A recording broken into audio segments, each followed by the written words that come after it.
Hello, my name is Jeremy Quick, and I will be speaking a little bit about my recent expedition for Dr. Kurahashi's Theatre and Arts in London class.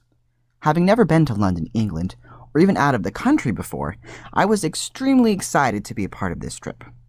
I will be focusing on two different personal experiences. My first experience happened on our first day in London.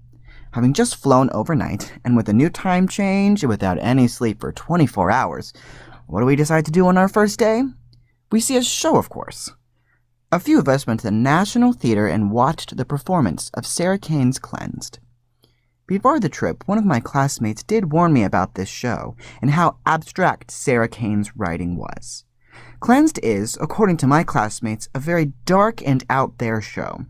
Having never seen any abstract theater, I was naturally excited, as well as a little nervous. Sarah Kane was an English playwright. All of her plays deal with love, sexual desire, pain, torture, and death. They are written with a very poetic structure. Sarah Kane, having training in poetry, might have something to do with this. She likes the use of extreme and violent stage action in her shows and writing. Sarah Kane has published 5 plays, 1 short film, and 2 newspaper articles for The Guardian. Cleansed is set in a turn-torture institution.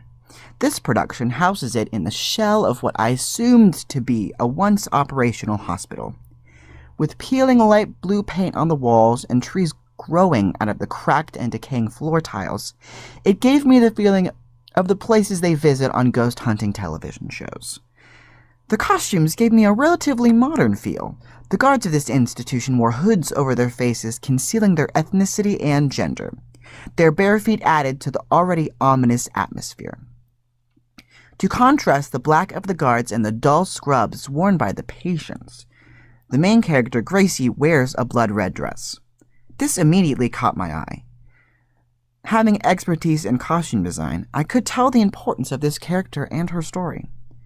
My second experience involves our group visit to the Victoria and Albert Museum. The Victoria and Albert Museum is the world's largest museum of decorative arts and design. The museum was founded in 1852 and named after Queen Victoria and Prince Albert. The museum covers 12.5 acres and contains 145 different galleries. The V&A currently houses a permanent collection of over 4.5 million objects and artifacts. These collections span 5,000 years of art, from ancient times to the present day, also containing works of art from all over the world, spanning from Europe to North America, Asia, and North Africa. Being a costume-focused VFA design tech major, somehow I found myself gravitating to the galleries focused on presenting pieces of past fashions. Adventuring through the galleries, I learned that 3 elements used in modern costume design and construction originate much further back in time than I once thought. I will first talk about the use of sequins on clothing. I found a woman's jacket dating back to the early 17th century that is embroidered with silk and metal thread, and spangles, which is what sequins had been called at the time. The use of embossed velvet was equally impressive.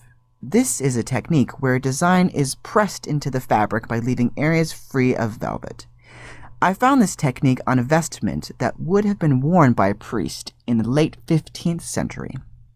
The third and last element was the invention of the material tulle and its use in fashion. Tulle is a woven netting that was mass-produced by John Heathcote's bobnet machine, patented in 1809. This machine allowed fine net to be easily produced in wide widths for dresses, which could then be hand-embroidered like in the example I had found on a dress that dates back to 1810.